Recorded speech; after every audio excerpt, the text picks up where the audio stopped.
Good evening, ladies and gentlemen, boys and girls, children of all ages, which, if you're on the East Coast time, no children should be up about now because it's about 10 to 11. Yes, 10:48 p.m., October 28th, 2025. Happy St. Jude and St. Simon feast days to you and yours. Good evening. I thought, Mark, my eyes are so messed up right now. I thought you said good morning. It's going to be that kind of a show, right? I'm gonna be reading backwards and upside down probably. Anyways, thank you for joining in. Thank you for commenting, all that stuff. Click like, subscribe, share, all that jazz. You know the drill. If you've seen any other show, they say it 48,000 times. You know the drill. Do it. Anyways, let's get right to it, right? DJT calls bombing Hiroshima and Nagasaki a little conflict with Japan. Amazing that after such a horrible thing, the two nations are the closest friends you can be. The little conflict killed 200,000 people and condemned survivors to cancer and chronic diseases. What? We had a little conflict with Japan. Little is the understatement of the day. Don't worry, we'll get more little understatements. North Korea tests strategic cruise missile Yonhap. Launch comes as Trump heads to South Korea. Missile flew over the Yellow Sea, destroyed its target. Who knows what that target was? As gettingtrumpnow.com says, lots of saber-rattling now. Yes, everyone, their brother is doing something somewhere. Maybe he wants to get in the new South Park, the movie sequel. Congratulations to the U.S. national debt that surpassed $38 trillion the other day. Woo! Specifically, $38 trillion, $19 billion, $813 million, $354,700.26 as of October 21st per new data from the Treasury Department. And if you bring up that website, if I put that website on right now, the computer would crash just because you've seen it. If you've seen things, usdebt.com. The milestone comes a little over 2 months after the U.S. national debt reached $37 trillion for the first time in mid-August. So between a little over 2 months, the U.S. collected another $1 trillion in debt. And it gave Malay and Argentina 20 what was it, $40 billion? $20 billion for this and $20 billion for that. Yeah, you talk about a sigh. Money gone. There's grandkids inheriting. This is going to be for the poor. And here's Brian McClanahan comes up with this. In 1835, the federal debt was $35,000. They used to balance the budget back then. In 1860, the first year of the Red Republicans, if you'd seen the podcast I did on the 48ers, that's roughly that time, $64 million. 1865, $2.6 billion. 1915, $3 billion. 1920, Progressive era, which the Progressives was just another name for commies. They just had a bad marketing department. They said, let's rebrand it. We'll get Progressive. $25 billion. 1940, $42 billion. 1945, $258 billion. 1975, $576 billion. 1985, $1.8 trillion. 2025, $38 trillion. That's a good point. At what point is it mathematically impossible to recover? I don't see how we're getting any really close to have it already crossed off. There's no way that thing gets paid off. Andrew Jackson paid it all off just for this to happen. I can't think of anything we have to show for it either. Here's from Glenn Greenwald. This came out last week, though. You've probably seen it once or twice. This is one reason Trump is now targeting him, as in Rand Paul is one of the few people who vehemently objected to Obama's policy of killing whoever he wanted by randomly labeling them terrorists and objects to Trump's doing so on the same ground. It's the same team. One team does it, the other team does it. People are yelling at me all the time. Oh, you gotta get it. It's like the Fuentes say, you gotta crush the left. Who's the left? They're all the left. They're the same group. One's a little I guess one is like a left light, and the other one isn't left light. It's, one team does it, the other team talks about doing it. It's the same group. Because yesterday, here's Pete had said yesterday, we talked about it a little bit.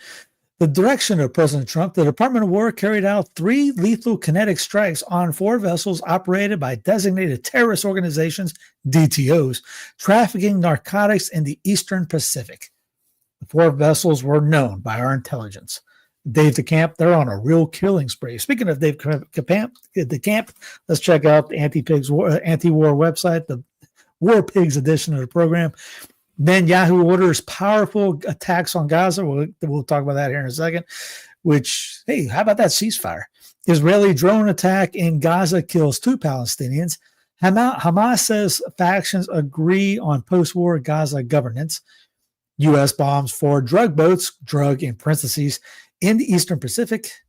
3rd U.S. bomber flight near Venezuela. Senator Rick Scott says Maduro's days are numbered. UNIFIL peacekeepers shoot down Israeli drone. U.S. Army colonel found IDF intentionally killed Sharim Abdul Akleh, whatever. Zelensky vows to expand strikes inside Russia. U.S. launches 2 more strikes in Somalia because, they're trying to get to 100 before Christmas. Sudan's RSF storms El Fasher after talks shut down. What was this? U.S. detains British Muslim journalist during tour after Israel criticism. Again, you cannot speak against most favored nation. If you do, you'll be patting the paddy wagon somewhere.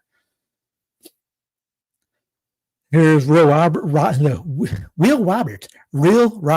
Well, here it is. Conspiracy theory no more. Not only did DOJ confirm it, the CBO, Congressional Budget Office, has reconfirmed it. Illegal aliens were issued social security numbers, a communist idea, by the way, by the Brandon Harrison terrorist administration. 270,000 in 2021, 590 in 2022, 964,000 in 2023, and 2.09 million in 2024. On the way out the door, with a whopping 1.4 million illegals on Medicaid. You've been robbed, deceived, blackmailed, and extorted. Don't worry, both teams do it. It's kind of like the idea of why I don't want pro-lifers to always talk about getting rid of abortion right off the bat in total, because there'd be no more reason for them to exist. Now, my personal thing is this is just dividing everyone up. It's the focus on this. We need to get rid of the illegals. We need to do this. While that same team that's talking about we need to get rid of illegals is building one of the worst technocratic police states in the history of mankind at the same time. So everyone's, we got to get rid of the illegals. USA, USA, USA. Over here, we got a digital wall being built. Over here, the digital ID, CBDC, drones all over the place, surveillance state all over, ring doorbells checking you out all at all times, Amazon trucks watching you, robots taking over, all that jazz. But hey, we got rid of those illegals. Wait, time out. Except for the ones that Trump said was okay, like the ones working at the hotel industries, the ones working on the. You remember that, right? That came out a couple months ago. We're going to give those guys amnesty. Wait a minute. You don't see the cheerleaders upset about that. They don't talk about that anymore. And weather, Category 5 Hurricane Melissa brings flooding and catastrophic winds, to Jamaica. I was falling asleep for 3 hours ago, waiting for the kids to get done eating. So I'm out of my energy drink right now. And I still got a couple hours to go. Anyways, heavy floodwaters swept across southwestern Jamaica. Winds tore roofs off buildings and boulders tumbled on the roads Tuesday as Hurricane Melissa came ashore as a catastrophic Category 5 storm, one of the strongest Atlantic hurricanes on record. This thing was pretty much, the perfect looking hurricane too. Have you seen the photos of this thing? It was like the typical hurricane. It was just, I wouldn't want to pray for Jamaica. They got their brains beat out. This thing took, there's still an island there. If you're wondering how it is, it's underwater, but there's still an island there. Here's a little footage from it. Streets of Kingston, Jamaica, underwater after Melissa makes landfall in the Caribbean island at a Cat 5 storm. Yeah, there's one more looks like. It was perfectly looking. Hurricane Melissa heading towards Cuba, Bahamas, following catastrophic strike on Jamaica. I forgot about putting a post up, but somebody brought up that all the problems, all the things that's going, everything is wrong with Jamaica right now. I think it's hospital, like 4 hospitals are hurt. Not only the flooding, but everything, the damage. And someone put out a tweet to HeadSec saying, hey, you guys got the ability to help them out right now. Turn the boats over to Jamaica and go help the Jamaicans out. Yeah, that's not going to happen. They don't have any oil there. James Lee had a great post. New York Post, a bunch of the cheerleaders are upset about this. The Kirk suspects trans lover Lance Twiggs goes missing 6 weeks after a political assassination. And James Lee goes, did he ever exist in the first place? Yes. And remember, the only thing we were told is trust us, bro. We're the media. We're the FBI. We would never lie. Oh, that rhymes. Someone coined that phrase. But yeah, did he ever exist in the first place? Here's Caitlin Johnstone. The U.S. can make threats, impose sanctions, and amass war machinery, but you don't truly know they're serious about attacking a country until they start churning out war propaganda in the mainstream press. Here's 60 Minutes, I guess, was it Sunday? Hunger, chronic blackouts, and scarcity of essential medicines plague Venezuela. Today, more than 70% of the residents live in poverty, a stunning reversal of fortune for a nation that was once one of the wealthiest countries in the world. Therefore, we got to go out and kill them all. U.S. sought to lure Nicolas Maduro's pilot into betraying the Venezuelan leader. We talked about a little bit about this yesterday, but it hit more of the news sources today. Because yesterday we were talking about more of a false flag thing. Here's Venezuela is preparing for war with these United States. 125,000 soldiers have been mobilized. Military training has begun, teaching civilians how to use weapons. Largest ever police raid in Rio de Janeiro leaves at least 64 dead. At least 64 people have died in a massive police raid aimed at organized crime in Rio on Tuesday. My name is Rio, and she lives in. Among the dead are 4 Brazilian police officers, officials added. Rio de Janeiro State Governor Claudio Castro told reporters at a press conference that police confiscated a large quantity of drugs in the raid, according to Reuters. Authorities also claimed on social media that at least 42 rifles were seized during the operation. Netanyahu orders immediate powerful strikes in Gaza after Rafah attack, Hamas to delay return of bodies. Following security consultations, Prime Minister and war criminal Benjamin Netanyahu has ordered the IDF to carry out immediate powerful strikes in the Gaza Strip. The directive comes after an incident in Rafah earlier today in which terrorists, quote unquote, opened fire on IDF forces. At least one soldier was seriously wounded in the attack and evacuated for medical treatment. The escalation follows mounting tensions over the handling of hostages' remains. Last night, Hamas returned remains that Israel says were already buried, yet claimed that they were newly recovered body, fueling Israeli outrage and contributing to today's security response. Someone wrote something. Is that good?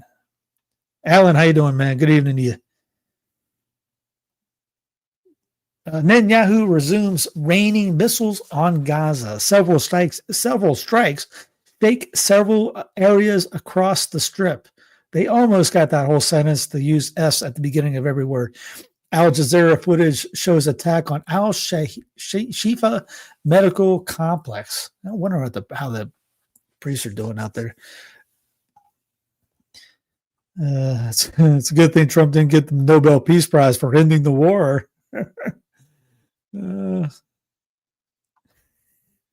all the Jews. The Jews ignored the international law. Here's J.D. Vance on Gaza. The ceasefire is holding, but that doesn't mean that there aren't going to be a little skirmishes here and there. Always, if Hamas or anybody in Palestine looks the wrong way at Israel, just give them a mean look. It's apparently okay to bomb them. The kingdom come after that. U.S. Secretary of State Marco Rubio, standing beside Trump, says Israel has the right to strike Gaza even during the ceasefire. Of course. He defended Israel's weekend strike on what it claimed was a resistance fighter planning an immediate attack. The same logic used to justify near daily killings in Lebanon and for the past 18 days in Gaza. Quote, we don't see that as a violation of a ceasefire. They have the right if there is an immediate threat to Israel, and all the mediators agree with that. Trump, who keeps insisting the war is all over, said nothing. Israel didn't surrender its right to self-defense. Just Gaza is supposed to do that. Obviously, the ceasefire is based on obligations on both sides. They have the right if there's an imminent threat to Israel. So, like you said, if someone just, I don't know, your mama, it's okay to bomb them. And just whatever, a bad your mama joke did it. They've the camp again. According to Israeli media, the U.S. didn't buy Israel's claim that Hamas was violating the ceasefire deal over the hostage bodies and objected to Israel launching airstrikes. Then an alleged attack on IDF troops happened in Rafah, and Netanyahu renewed airstrikes. Quote report, Netanyahu sought to strike Gaza before today's attack on IDF troops, but the U.S. objected. Here's the link right here from the Times of Israel if you want to check it out. Everything here is on the show notes. You look underneath, click it, bam, right here. Prime Minister of War criminal Benjamin Netanyahu initially hesitated to authorize a military response in Gaza today over Hamas ceasefire violations due to resistance from the U.S., but chose to do so after the attack on troops in Rafah. Channel 12 reports, citing Israeli and American officials. Discussions took place between the Prime Minister's office and the White House throughout the day over how to respond to Hamas's failure to return the bodies. We already heard that. Earlier in the day, Israel shared with Washington and the CIA the IDF released drone videos showing Hamas terror operatives staging the recovery of a hostage body returned the previous night, arguing it constituted a ceasefire violation. Huh? Senior Trump administration officials, however, told the Israeli counterparts they did not view the footage as a clear breach and urged Israel not to take any radical measures that could risk collapsing the truce, according to the report. Instead, they suggested issuing a tougher ultimatum to Hamas to return the bodies within 72 hours, after which Israel would receive a U.S. green light to act or to expand the IDF's yellow line to control inside Gaza.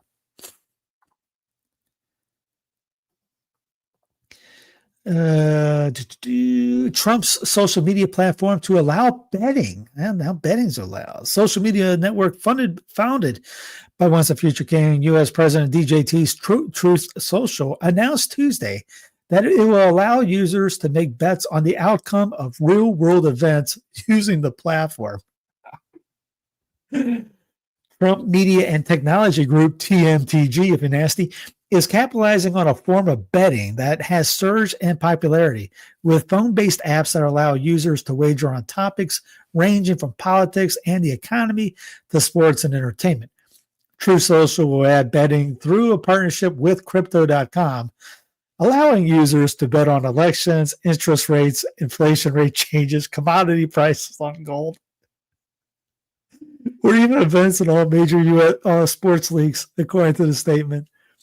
Federal authorities don't consider so-called prediction markets to be gambling per se, and as much as they are regulated by the Commodity Futures Trading Commission, the CFTC, and not by state gambling authorities across the U.S., as lotteries and casinos typically are.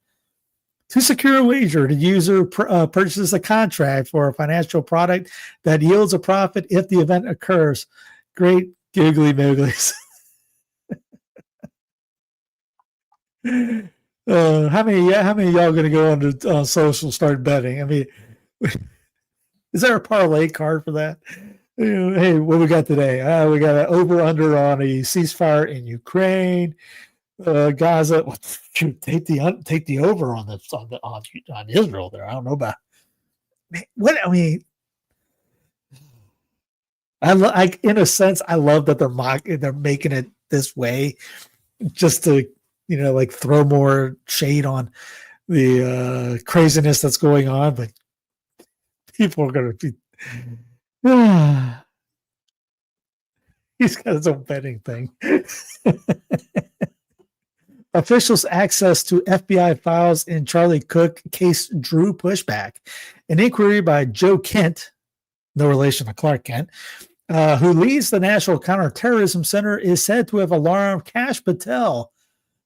Is said to have, the FBI director. The head of the NCC examined the FBI and the CCC with the RPG and the COM. And hey, are you down with OPP? Yeah, you know me. In the last several weeks to investigate whether the man charged with assassinating Kirk had support from someone else, a foreign power, or another entity, according to multiple people with knowledge on the matter. The inquiry by Joe Kent, the director of the Counterterrorism Center, alarmed Kash Patel, the director of the FBI. Mr. Patel and other senior officials believed Mr. Kent was overstepping, trending on FBI responsibilities, and potentially interfering with the investigation that they haven't done at all, and the prosecution of the suspect, Tyler Robinson. But supporters of Kent says he's only doing his job, running down leads and making sure no foreign and domestic groups were linked to Mr. Kirk's death. I mean, just, his job. Patel was troubled that Kent had gone through FBI material related to the case, according to the people knowledgeable on the matter. Kent's efforts were a topic at the White House meeting that include Patel, Kent, and his direct superior, Ms. Gabbard. Top Justice Department officials, Vice President J.D. Vance, and the White House Chief of Staff, Susie Wiles, were also there, according to several people. Anyway, you want to check it out? That's in the show notes. Again, don't question anything. Just say yes, master. Yes, say what am I told to believe? Yes, and I will believe it. Nick Fuentes says he was radicalized on race by listening to Mark Levin. Everyone and their brother has been talking about this interview, and I think I listened to approximately 3 minutes of it. I think it was 2 hours, but I saw timestamps and I went, all right, let me see what was in here. Nothing was interesting. And to me, I thought, he talked about his devotion to Stalin. It's funny to see conservatives going, I really agree with everything in there. Do you agree with the Stalin thing? Really? At least say you're not. Oh, okay, I'm not agreeing with the Stalin thing. I mean, come on. I ended up just pulled this up because I remember listening to Levin back in my days in Columbia, and he opened my eyes to a lot of things. At first, I thought, because I was one of those, all those guys were Democrats. I mean, I was Tea Party politics out the wazoo back then, and listen to the great one. I say that jokingly, but that was what the nickname was. Bought all his books, all that jazz. So I know exactly what he's talking about on that. Now, I don't know about radicalized on race, though, but I don't remember Levin ever talking about stuff like that. Now, he was a big Jewish Zionist then. But one thing about both of them, Tucker and Nick, they are both centralists. They're both for a big centralized government. They're not for decentralization, getting it back to the states' rights and all that. I think Nick once laughed about that. He trashed the South or something like this. So none of these guys are somebody to look to be like, quote, they're conservative. No, they're not. They're all centralists. And if you're a centralist, you kind of get on the opposite of the, quote, right. You can be, I am a diehard Pepsi, but you're drinking Coke. Sorry, you're speaking the language. And again, they're all, again, you look at whatever he says. What was the one thing he said on you got to crush them, you got to crush the left, things like that. And just talking points that the regular people are going to be like, yeah, well, what happens when the other team gets in? Well, we're going to crush the fake right. You cool with that? It's okay when we do it, but you can't say yes. You can't say it's bad for that and not bad for this. So none of these guys have any solutions outside of just kind of like a vote harder type deal. I can't listen without my head just going, oh, why am I listening? What's going on? It's making my head hurt. Make the bad man stop. I mean, if they were bringing up, hey, we got decentralized, but no, when they bring up civil war, when they say that, they're talking about one team taking over the DC government. We're going to do it better. It's not, hey, I want independence from that DC government.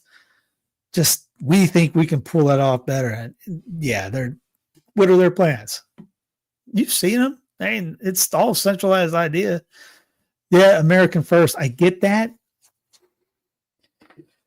I mean, really, the only real American firster is Thomas Massey. Senator Paul, probably there, put him in there with him. And Frentis says that stuff, but it's really, how would you say, almost like a nativist approach. Hey, there, Mark, that's the phrase of the week. That's perfect. Iowa first. I guess Mark lives in Iowa. I don't know. I never had, hey, Mark, where you live? If he lives in Iowa, Iowa first. Bingo. That's exactly it. The whole thing with New York City mayor coming up, and I got a story on that. Do not care. Who cares? If you're not in New York City, why do you care? It goes back into the idea that McClanahan has mentioned before. We have a Yankee problem. And the Yankee problem is, what is this? The Puritans back in those days in the 1850s, 1860s would go to sleep going, why can't we? I can't believe George is not living like us in Massachusetts. When people in Georgia were not thinking about what Massachusetts people were doing at all. Now you see that now, California people. I can't believe that Alabama is getting rid of abortion. They're 3 time zones away, 2 time zones away, 3 maybe. Why do you care in California? Because they want everyone to live their way. Now it's Zionist first, really. That's exactly what DC is. You have to be Zion. You literally have to be put your hands against the wall, spread them, kiss the wall.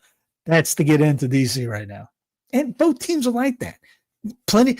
When people go, if they were supposed to release the Epstein report, why haven't the Democrats already done it? Because they're in it too.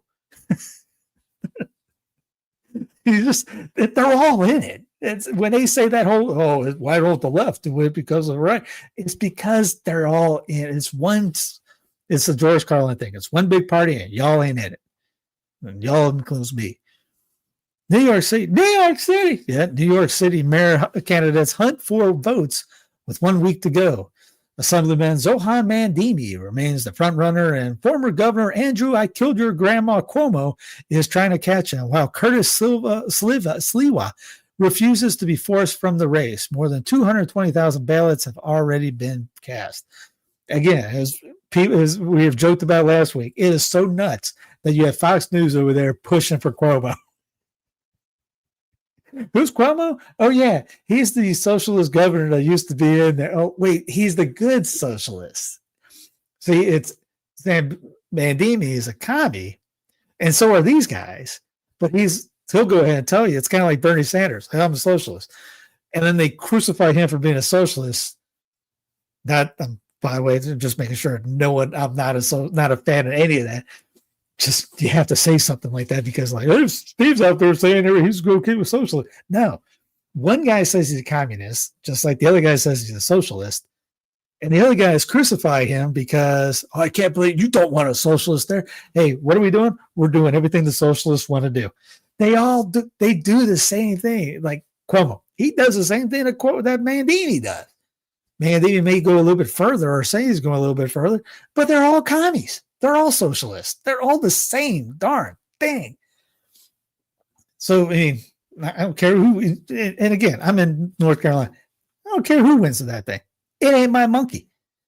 That's on New York City. Guess where I'm not going to be anytime in the next not so distant future? I ain't going to be anywhere near New York City. Weren't planning on it before this election, not planning on it after the election. No. Just like I have zero reason to go to California. And, if someone tells me, hey, you want to go to Italy? I don't want to get on a plane anyways because I don't have the real ID and any of that. And I don't want to, and I definitely don't want to go through all that stuff in the digital ID that they got going on in the EU. So I care less going across over to Europe. So I told a friend of mine, because a friend of mine did go out to Rome. He was out there for the mass at St. Peter's. They're like, man, all my friends are going around Rome. I text them up. You can count on me never leaving my town. One, I can't afford it, but two, I don't care. I'm fine with staying here. I don't need to go anywhere. Trump administration posts notice that no federal food aid will go out November 1st. November 1st is Saturday, by the way. The U.S. Department of Agriculture has posted a notice on its website saying federal food aid will not go out November 1st as the government shutdown drags on. Do you want to go to this one? Sean, funny story. I got asked to go. You know how everyone does the pilgrimages? Like, hey, come to the pilgrimage. I'm going to be on a pilgrimage. I don't know why people go because of them. Like, hey, I'm going on the pilgrimage because Joe Blow is going on a pilgrimage. I'm like, so a friend of mine asked me. He runs pilgrimages and asked me to go, and it was right before the whole thing on October 7th a couple of years ago. I text them up and go, I wasn't planning on going anyways, but I sure ain't going now. So no, and they were going to give me a free ride. It was 2 weeks, and they were going to make sure that, because one big thing about it was if I step away from doing all what I do anyways, just for a day, I'm behind a long time. I can't imagine taking 2 weeks off. The amount of stuff that I do and put together, I would be months behind. And then plus I always find something else new. I got my to-do list is gigantic. And it's, anyways, no, I wouldn't go to Israel if he paid me. So it actually had somebody try to not pay me to go, and I didn't want to go. Well, they just gave me a free flight. States sue the Trump administration to try to stop suspension of food stamps. Massachusetts and nearly 24 other states on October 28th sued the Trump administration to try to force the government to keep funding the food stamp program, even if Congress approves no new funding. Now, if a state, it goes back to federalism here. If a state wants to fund food, go for it. If Massachusetts wants to take money out of the pockets of people in there and giving other people food stamps, yeah, no problem at all. That's federalism, totally legal. It's when the U.S. government starts doing that. And again, this is why everyone's talking about the looters and rioters that are coming up maybe at the end of the week, is because government creates this people that have to do it, and they're going to lose their money when they're going to lose their marbles when everything goes wrong. It's kind of like in the book, How to Survive the End of the World as You Know It. They talk about it's mostly like a natural disaster or an EMP or things like that. They have 3 days to get out of the big cities, because after the third day, people are just going to start looting each other, killing each other, things like that. And talk about stuff like this, a food shortage with people that are a lot of people that are on this stuff, that are used to it. They don't care about going out and doing anything else. I mean, some places you'll see a neighborhood gardening area, and it's very rare, but some people have it. I've seen it. You'll see places like they do searches. You'll see stuff like that. No one thinks to be, hey, you know what? Let me grow my own food, because none of these guys are out there using Snap to buy basil. They're buying Coke, ice cream, chips. I need some chips, need some dip. If you remember the movie, hot dog. They're not buying the best things in the world. Hence why they're in this. It's like a food desert, what they call it. But anyways, if you just start growing your own stuff, you don't even have to worry about when things like this happens. Federal government pays 50% of SNAP benefits. Yep, 50% too much. There's a great line Andrew Wilcox used to have, because the state will say, you will help these people, when the church says, will you help these people? Same words, same things, two different things, but our religion is the state. U.S. flight delays near 7,000 as government shutdown hits day number 27, and we're on day, obviously, number 28 right now. Glorious day 28. MTG, Marjorie the Gathering, or Marjorie Taylor Greene vents frustration over shutdown strategy as Speaker Johnson on private call with the House Republicans. House Speaker Mike Johnson and GOP Rep MTG of Georgia went back and forth during a private call with House Republicans on Tuesday, according to two sources on the call, as tensions rise during the government shutdown. Green has been publicly critical of Johnson's decision to keep the House out of session because he doesn't want the Epstein files to come out. Took her criticism directly to the Speaker and said he is not in touch with what the people want, the source says. Well, they haven't asked me what the people want, because if they ask me, hey, what do you want about the shutdown? Never come back, take the key, lock it up, lose the key, throw it in the Potomac or something. I don't care. And never come back. I'd be totally fine with that.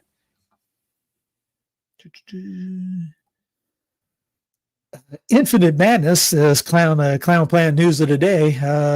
Man arrested for smashing pumpkins worth around $500. In a rampage likely to cause infinite sadness for Halloween fans, a Florida man has been accused of smashing pumpkins, good band, by the way, valued at nearly $500. Police say Aaron Thompson. I'd be ticked too, though. I mean, seriously, though. It takes you a while to grow pumpkins. And depending on what kind of variety you got, Seminole pumpkins, he probably smashed up a bunch of Seminole pumpkins. That's a big Florida pumpkin down there. Beautiful too. You do all kinds of things with it. And there's a couple other tropical ones. And if you know it, you have to start growing it pretty much in May or June to get it through, because you're supposed to harvest it now. It's not time to, hey, let's plant some pumpkins. It ain't gonna make the frost in that situation.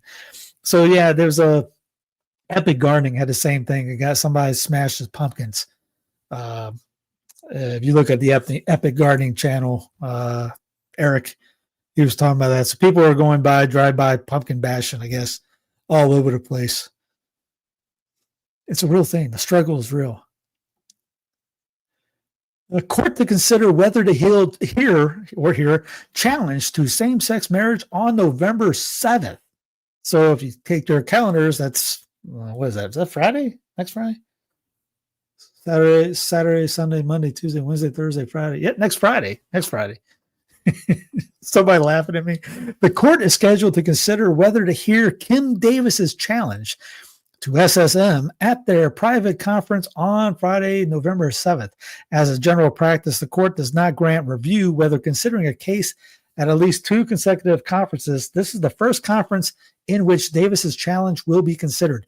If the justices deny review, however, that announcement could come as soon as Monday, November 10th. As SCOTUS blog reported on August 13th, from which this story is adapted, in 2015, shortly after the Supreme Court recognized the constitutional right illegally to same-sex marriage in Ogerville versus Hodges, which, if we had anybody in the governor seats, in the state house, etc., with half a brain in their head that was somewhat on our side, they would have done this. Yeah, we don't follow. We're not. No. It's nullified here. Go ahead, bye. Yeah, take your Ogerville and go pound sand with it. All they had to do. But we're so enthralled in D.C. saying, SCOTUS saying things that we can't go nullification. Done. Rip. That's how easy it would have been. Same thing with Roe back in the 40s. I mean, think of how many millions and millions. Think how many millions of babies would have been saved if you had governors that had half a brain in their head or a spine that would have just told DC, the SCOTUS, all that. Forget you. we're not following this. This is illegal. It's unconstitutional. You just made this up. It is nullified, null and void. Look at the Alien Sedition Acts with the Kentucky and Virginia resolutions. That's exactly what they should have done. But we got nobody with any spine. Davis, a local county clerk, you remember her in Kentucky, made national headlines when she refused on religious grounds to issue a marriage license to a couple, David Moore and David Emerald. Davis's job, blah, blah, blah. Let's see. Moore and Emerald filed a lawsuit against Davis, alleging she had violated their constitutional right to marry.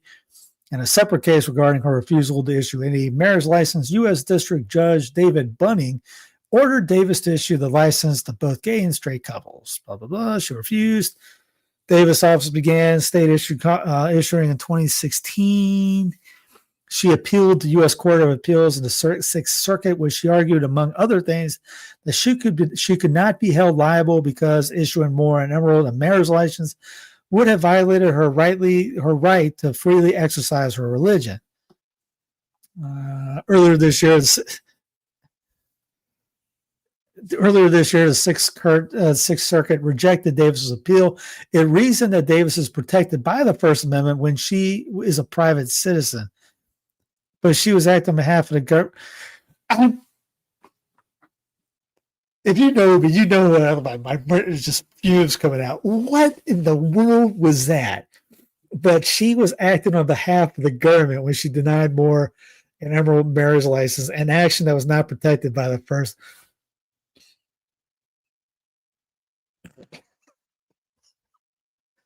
How did that ruling get done and no one just go to town on that, saying that's the dumbest thing I've ever heard? The Court of Appeals acknowledged that in Ogerville, the Supreme Court observed that many people deemed SSM to be wrong based on religious or philosophical premises. But those opposed to SSM, the Court of Appeals wrote, do not have a right to transform their personal opposition into enacted law and public policy. The Bill of Rights, the court said, would serve little purpose if it could be freely ignored whenever officials. They just ignored, using that same logic, they just ignored her using 1A. What? That's the dumbest line of typing I've ever seen. Again, now if you look at it at a federalism mindset on that, you're like, what in the world are they talking about? I mean, it's all messed up. It's just because everything got centralized, the 14th, all that junk. On the hook for a tort liabilities person, yet personal offenses available to her. Davis also has judges to overrule their decision on Ogerville, arguing that the right to SSM had no basis in the Constitution, right, and left her with a choice between her religious beliefs and her job.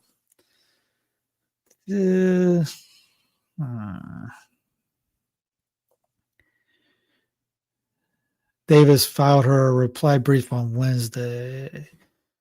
Well, grant review boils down to whether there are 4 votes to take up the question. I think there could be.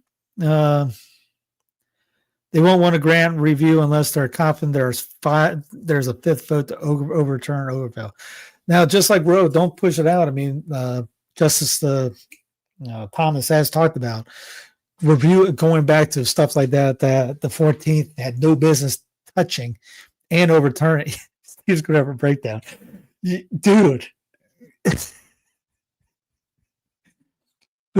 you have to do this because it's constitutional right. Now it's a constitutional right. I'm going to argue it's against my 1A and F. No, you can't use the Bill of Rights. Wait, Congress shall not. How? Again, now looking at a federalism point of view, it's just nonsense to see any of that. But because it goes back to the state. Every state has a protection on that. You could argue at the state level, the federal level, all that jazz. Especially, if they have a brain in their head, I think I would get on True Social and bet on the over that it will get taken down. Throwback to 2014, Obama was crowned the porter-in-chief for kicking out a record number of illegals. No riots, no street chaos, no cries of authoritarianism, just crickets and quiet headlines. But now that Trump is enforcing the law, suddenly the left is staging spontaneous protests nationwide. Now, I get,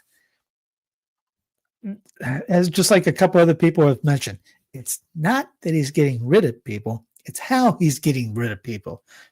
I don't think Obama was freaking up citizens without due process. He might have done a couple, but not like all this and putting him in the burrito. You remember the burrito we did? Or throwing him to El Salvador in the hellhole that was down there and things like that.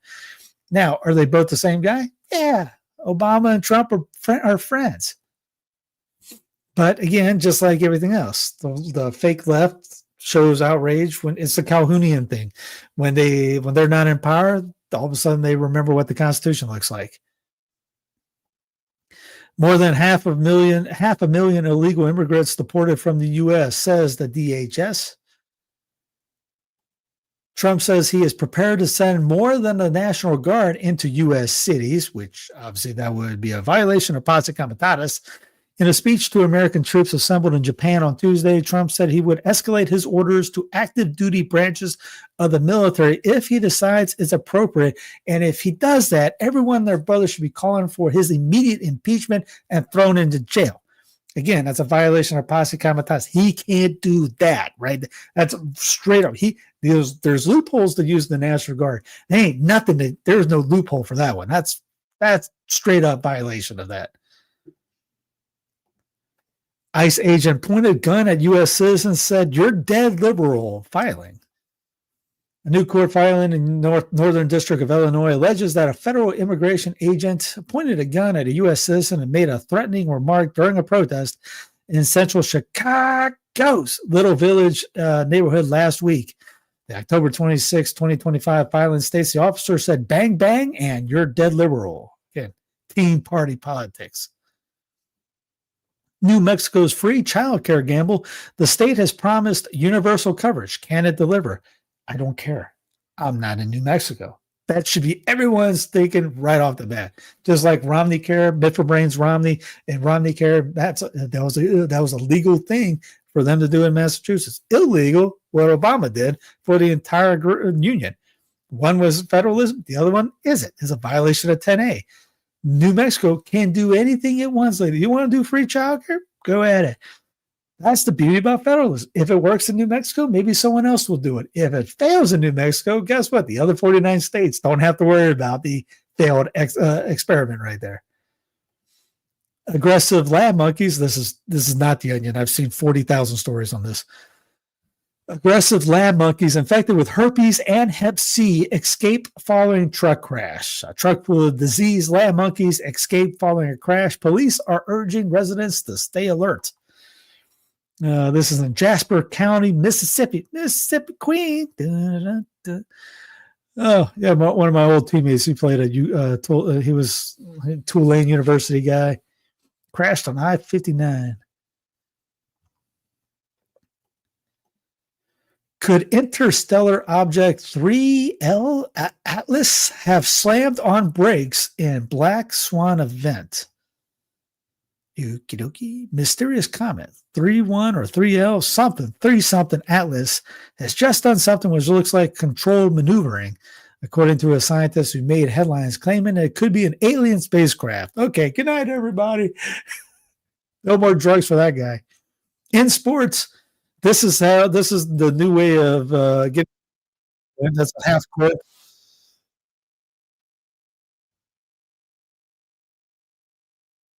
Let's do a couple steps. Juke over here, and nobody calls it. It's just hysterical.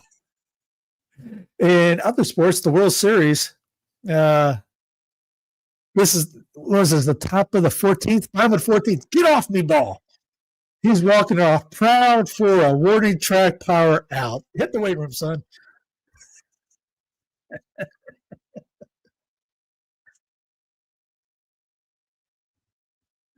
Yeah, I didn't see it, but this was funny too.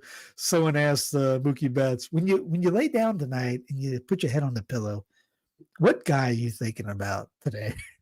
Because they won in 18 innings. And Mookie said, I'm probably not going to think about another man while I'm in bed.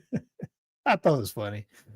This day in history, 1886, the Statue of Liberty was dedicated. On this day in 1866, U.S. President Grover Cleveland officially dedicated the Statue of Liberty, a gift from the people of France to the people of these United States on Bedloe's, later Liberty Island on Upper New York Bay.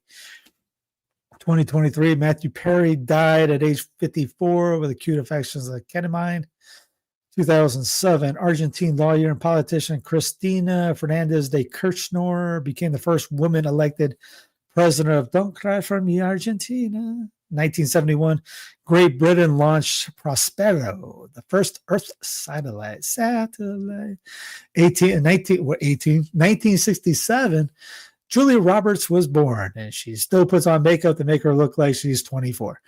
1965, the Gateway Arch in St. Louis, Missouri, designated by Finnish-born American architect Eero Saarinen to commemorate St. Louis' historic role as gateway to the West, was completed. And by the way, the first cathedral in that area is literally, it was all right next to the water near the arch. It's still there.